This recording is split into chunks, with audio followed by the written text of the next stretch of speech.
Hi, Midlife Goddess here. I am going to talk about something that my girlfriends are saying. What? They're saying, what? What? No way.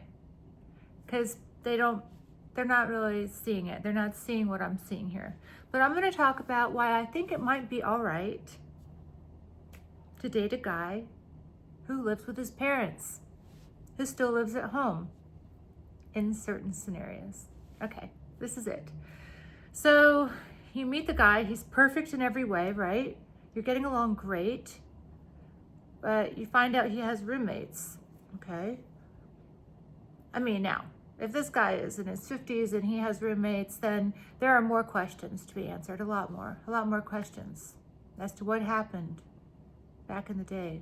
What happened? Because probably something happened. But I'm talking more like you meet a guy, everything's great, he's in his 30s, and he has roommates. Turns out those roommates are his parents. And you're not getting invited over there probably very often, right? Or maybe you are, I don't know. But you might be thinking, oh no, like this is over. And a lot of the girls that I'm talking to are like, no way, no how. I'm not dating a guy who lives with his parents. And I'm here to say, hang on a second. Hang on. Let me just pose a couple things about this.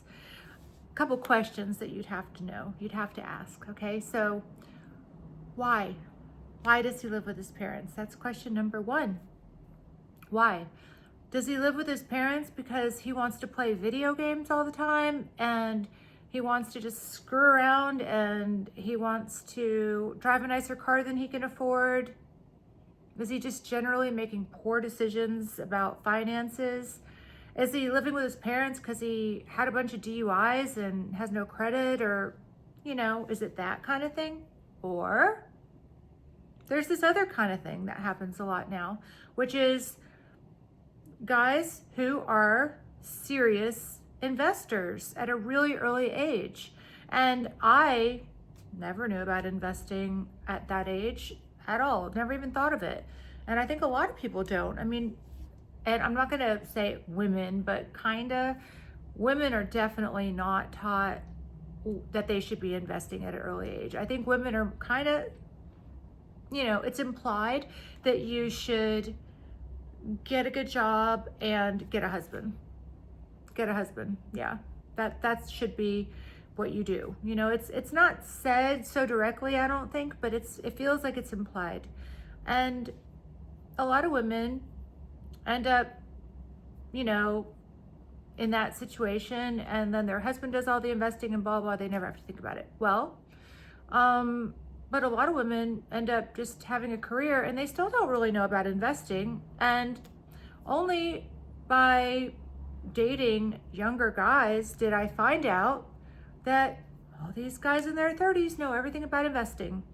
And it's a new movement. They're sort of strangely frugal about a lot of things. Like they're happy to spend money on entertainment, taking you out, but they will not spend a lot of money on a car, and they will not spend money on a house because they feel there are other investments that are going to have greater returns for them. And so they are sort of biding their time with all these investments, and they're living with their parents or roommates, but often their parents, and probably paying rent to be there, but less than they would pay. And they are investing like crazy.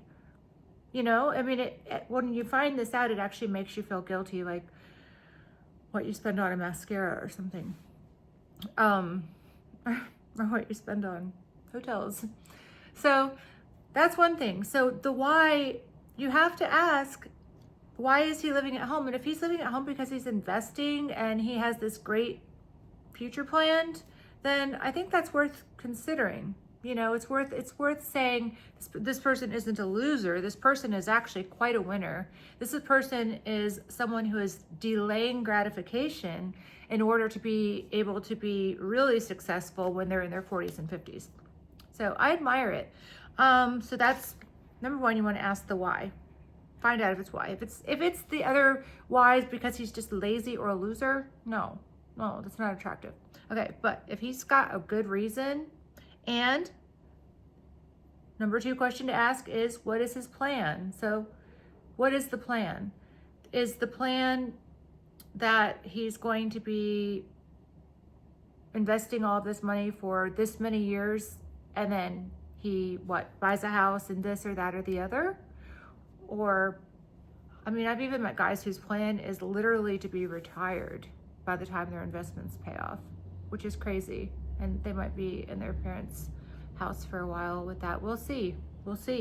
I'll keep an open mind about that, because I definitely know that a lot of people know a lot more about that than I do. So what is his plan is what you want to know. If he's got a plan, a solid plan, I might be able to teach you some things. He might be able to teach you a little about investing, right? So you could have more of a plan. I mean, that's kind of how I look at it. And, you know, I think you also want to know, how long has he been there? Because I met a guy who seemed like the next Elon Musk, is what I thought. I mean, seriously, I did. I was so foolish until things didn't add up. But he was like, you know, I moved in with my parents because I'm putting all of my money into writing this app.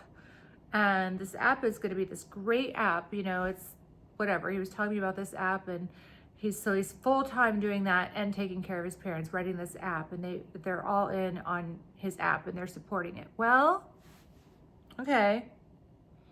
But he also was frugal in that, like, he'd be like, well, he definitely didn't want to go out to a restaurant or anything. He might be like, oh, I'll bring over a pizza or something. And too frugal for me in particular. Although I think, like, if you're in a couple and you're serious about the person and they were frugal, but you had a plan together, then that could be totally fine. In fact, it could even be a fun game.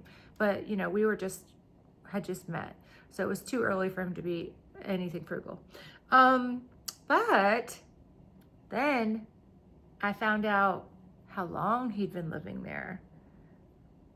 And it was already like 3 years. I thought he had just moved in there.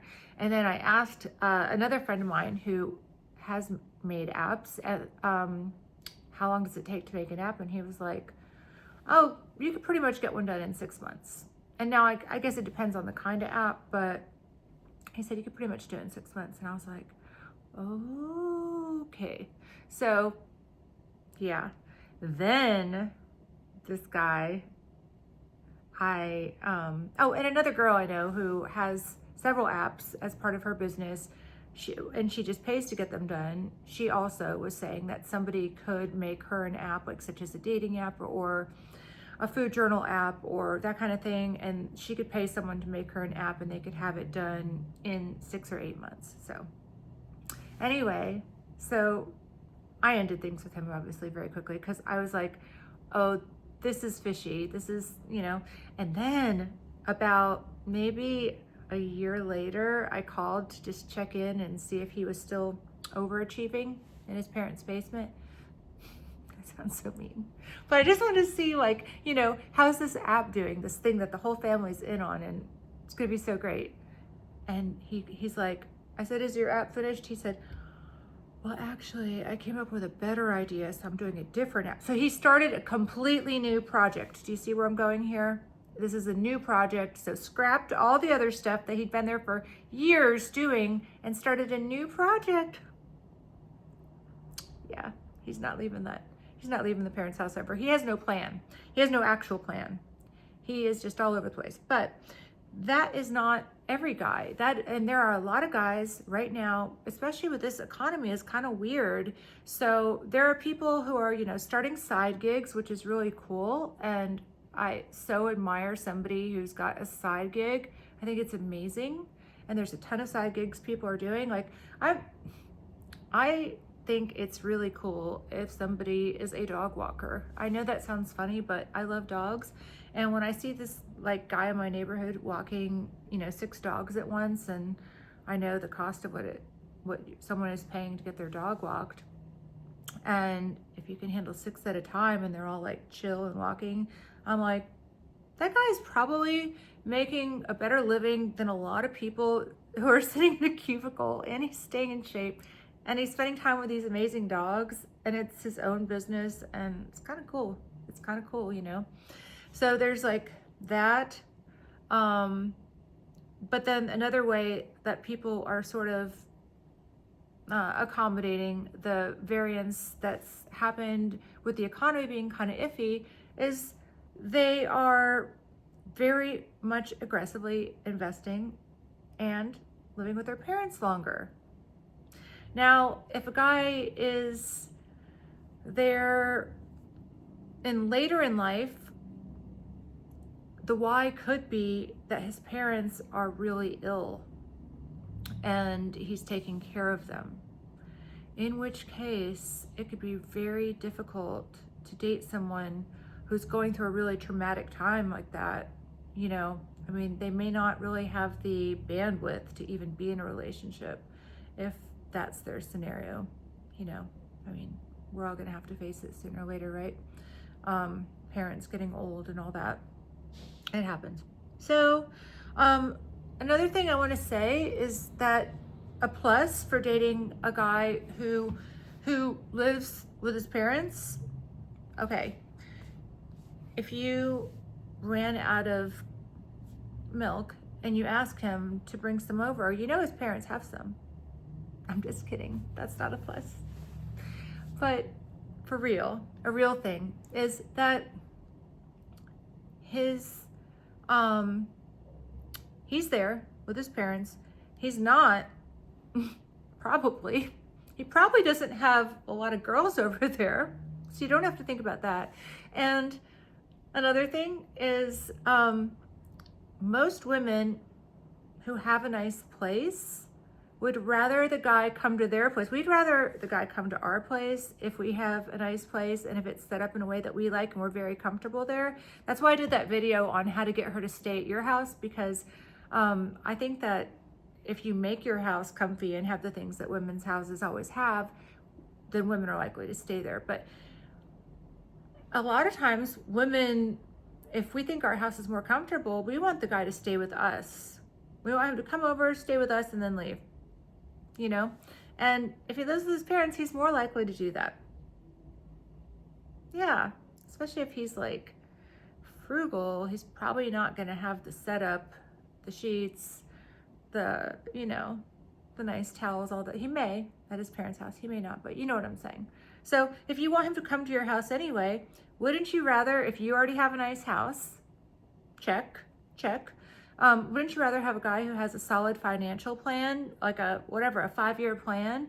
So when his 5-year plan is done, then you'd have both good investments and a nice house because you have the house and he has the investments. It could work. It could totally work as a great partnership, and it could be actually an equal thing. And if you've ever dated guys like I have who have huge, beautiful homes, there's a thing called house poor. And not everyone is, but some are.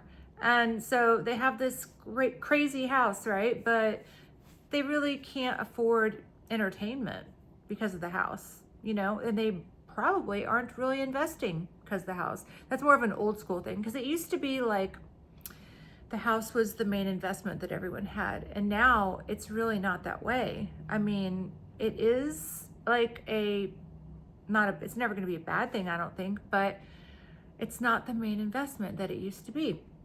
So times are changing, and you have to be flexible in the way you look at things and be open to seeing that maybe someone's assets aren't all where you can see them.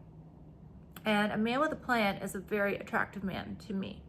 So I just want to put that out there about giving guys who live at home, if it's with a plan, a chance. Don't write them off. They might be the smartest one in the bunch, rather than the guy that's got like fancy stuff and is in debt. You know, a friend of mine was dating a guy who was gorgeous. I mean, like freakishly beautiful, right? And I know she really liked him, and she is very, very good with finances. Like, she could definitely do financial planning, and she's very successful, but she's super meticulous about her financial planning. And this guy she was dating, he was all over the place with his job and blah, blah. He was basically living with her, I would say. Was living with her. And then he took her on a vacation to Hawaii, which is nice. You know, everyone wants a guy to take them, a gorgeous, amazing guy that you're in love with, who's all over the place, who may have a bit of a drinking problem, but you know, fun. Takes her to Hawaii, so she has a great time. They get back and he's acting really shady. And so, like what women do, she goes and she snoops. She goes down while he's sleeping, and she goes, oh, here's what it is. She was in his car, which was a Honda Accord, and she's in his car and she noticed his glove box is locked. Maybe she went to put her sunglasses in his glove box. She tried to open it, it was locked. So he was acting shady. This is after the Hawaii trip. So she goes down in the middle of the night with his keys and opens the glove box. And inside the glove box, what does she find? I'm like, what did she find? Like a woman's panties? Did she find a garter? Was he doing some night shifts at the male strip club? No, she would have admired that actually, because that would have made him that would have been a side gig, and she could have accepted that. What he was doing? He had pawned his car title. He was in debt, and he had pawned his car title to take her to Hawaii. She was so upset, she broke up with him. And that was that. The end. So, yeah. The guy living at home with a plan may be the smartest one. So I'm going to say. So you might want to give him a chance. Thank you for watching. And I hope that you have an amazing story. And if you are more open to dating a guy who lives with his parents than you were before you watched this video, please tell me why. And if you still think no, you can tell me why too. I mean, I know a bunch of my girlfriends are going to be like, no, especially the ones who want kids. They want to go with a house, even if they have their own perfectly beautiful home. So I don't know. Okay. Thank you for watching. Bye.